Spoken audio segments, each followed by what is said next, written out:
Okay, guys, welcome to another episode on Sports X24. And on today's episode, as you all know, there's a big derby match between Arsenal and Chelsea. So I'm here to give my preview match analysis on Arsenal versus Chelsea. And before we get into it, I would like you to kindly subscribe to my YouTube channel, follow us on all social media platforms, and then let's get into it. We all saw what happened over the weekend. I would say with the game that happened between Arsenal and Man City, we also what happened. We also how Arsenal folded when once again when they were called to defend themselves as the proposed league champions, right, for this season. And in fact, for me, I knew that it would be very difficult. It would take quite a lot from Arsenal to win that game because City, as you all know, has been in these situations with Liverpool, has been in crunching situations, lost bottled champions. So when it comes to the atmosphere, it requires for you to, win the game. They had it, they had the squad, they had the coach, they had everything. In fact, they had their own fans, right? So I would say in actual sense, yeah, Man City indeed showed that they are the reigning champion. So I loved what I saw. I really loved what I saw from Man City. But then enough of Man City Arsenal. Now the big game is Arsenal versus Chelsea. And I would like to read a few news here and there. And today there hasn't been any major news, but just the basic Arsenal. The bookmakers are predicting that Arsenal will clearly have a great game against Chelsea. They're going to dominate and all these things. But when it comes to derby, there's one thing I always say: a derby is not a regular game match. A derby between Arsenal and Chelsea is going to take out a lot from the game. We are not just going to look at form players, not players. We will look at the full scale when it comes to a derby game. It doesn't matter how many points it doesn't matter how many games you've won. It has no there's no preference, there's no variance, there's no statistical conclusion. That would suggest that because Arsenal is on top of his game and all that, they will trash Chelsea. When it comes to a derby, you've seen some before. You've seen Chelsea letting Spurs lose for Leicester to win the league. But in this contest, as I have said, Arsenal would be the favorite to win this game. And I'll prove to you why Arsenal would be the favorite to win this game. So, for me, I feel the preferred lineup, if I was Arteta, the preferred lineup I would go for, since I don't have William Saliba in that squad, I'll keep my first 11. Now, what I prefer Chelsea to do in return is to go for a back three. And that would be the bet. If Chelsea tries to play a back four against Arsenal, they are doomed. Why would I prefer Chelsea to play a back three? Now, let's have a look up. So one thing. Chelsea have the best left wing back, one of the best left wing back in the league, and also have one of the best right wing back in the league. If you play, what's the guy's name? Reece James as a fullback, you are not getting the best out of him. If you play Chilwell as a fullback, you're not getting the best out of him. So I would prefer Sterling playing wide. I would have Modric playing wide, and I would have Aubameyang start. I would rather start Aubameyang. I would love to start Aubameyang for this game. If it would be of a great force, because looking at the magnitude of the game, Arsenal, Chelsea, and all that. Yeah. Now, looking at the injury list for Chelsea, it's going to be very difficult for Chelsea to really control the game. They are not going to dominate the game. They should just understand that this game we are not able to dominate the game. We don't have the men to dominate the game. However, we will use the pace of Sterling, the pace of Modric to attack the paces that are left behind by the advancement of Ben Chilwell, Ben White, and Zinchenko. These two guys love to play as inverted wing backs, inverted full backs, what have you, and they like to go forward, right? And they love to attack. So that's where you need the likes of Enzo Fernandez to get on the ball. You need the likes of N'Golo Kante to, in as much as, be that force, be that Casemiro in the team, be that guy who he has done it for so many years. So you understand what he needs to do as a sitting holding midfielder. Get the ball from the opponent. Get the ball to Enzo. Get the ball to Sterling. Get the ball to Modric.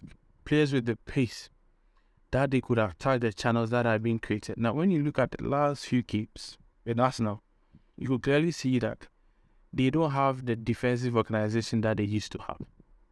And anytime there's an in ball, a true ball, whatever ball, beyond Partey,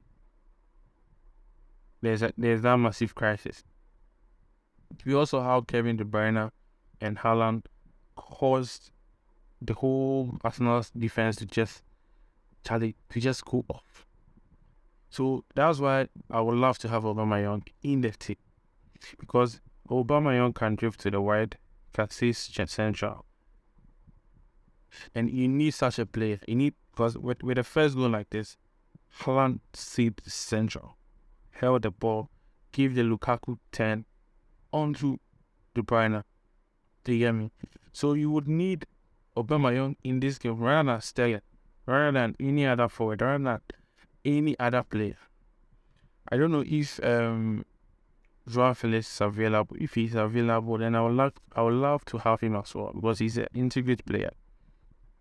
He's a player that could link up plays. You get me? So the only good I see coming out of this game for Chelsea is Chelsea tactically approaching the game by sitting deep and hitting on the counter. If Chelsea decides to play the so-called expansive game, then Arsenal is going to trash them. You get it? So I would love to tell you that. I would love to tell the Chelsea fan that the only advantage they have for this particular game, is for them to sit back and allow the PS guys to attack the post, right? And if you have Aubameyang in the game, you allow Sterling to move. You allow Modric, whoever, Joao Felix to move. You need a tightest man. You need someone that will cause Foden and that will cause Rob Holding and Gabriel. You see how Haaland was able to take the game away from these two centre-backs. They are late with tackles, they are late with challenges, they can't do much with the ball. You get it? So all these things need to form in place before you can attack Arsenal. Other than that, if you let Sterling, the likes of Modric and Conor Gallagher dance in the game, they are not going to effect much changes. They're not going to do much with the ball.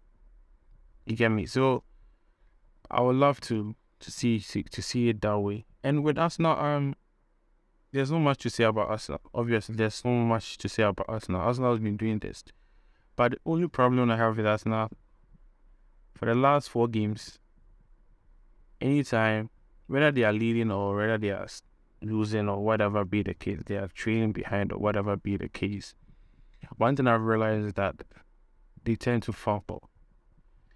They tend to forget about playing their game, and rather they are concentrating on winning the game. Yes, the objective for any team is to win the game, but when you lose the fundamental, look at the game against Partey have lost ball in the middle that caused goal against West Ham. Odegaard lost the ball that caused the goal against Man City. Xhaka losing ball. They kept on losing ball because they are forcing themselves to win the game because of the so-called title race. the so-called I need to achieve this. But against Southampton at home, we also saw what happened. The least mistake, the least thing, they're having issues in the middle. And Partey hasn't been great. So I would love Arsenal to be very expansive. Either get Partey to sit, then get Shevchenko to attack in order to create a balance of the defense. If you allow the two fullbacks to attack and there's a counter, trust me, you are going to panic. They will Chelsea. If Chelsea really give it a counter mind, they are going to have a shot at goal. They are going to score because the two centre backs are not that great. However, if you allow just one of the fullbacks to attack and in other than just letting Partey sit, you have Partey and what do you call it? Ben White in there. You also have the opportunity to let the likes of Odegaard get on the ball. You have the likes of Xhaka get on the ball. You have the likes of Shevchenko getting on the ball. Or you have the likes of Martinelli, Saka, Dems, Gabriel Jesus, Dems, or getting on the ball. And that's going to create spaces. That's going to create opportunities for them to attack. So I see this game tactically. I see this game to be a one-sided game affair. However, just as I said in my previous video, if Chelsea is able to get the first goal, they will make it difficult for us.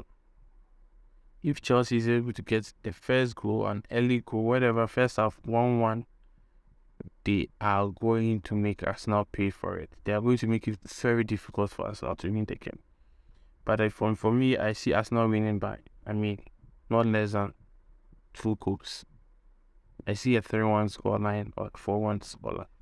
I think Arsenal would try to bounce back from the defeat they had from Man City. They will try to prove themselves that indeed they are, worthy to be called title contenders or whatever, or they will be worthy to be called challengers of this year's EPL League title. Without much to be said, I would like to end today's episode here, and then subsequently I'll be bringing you more preview analysis, post analysis. I'll be kindly inviting a few sports fans, having a fun come with Arsenal players, Arsenal fans,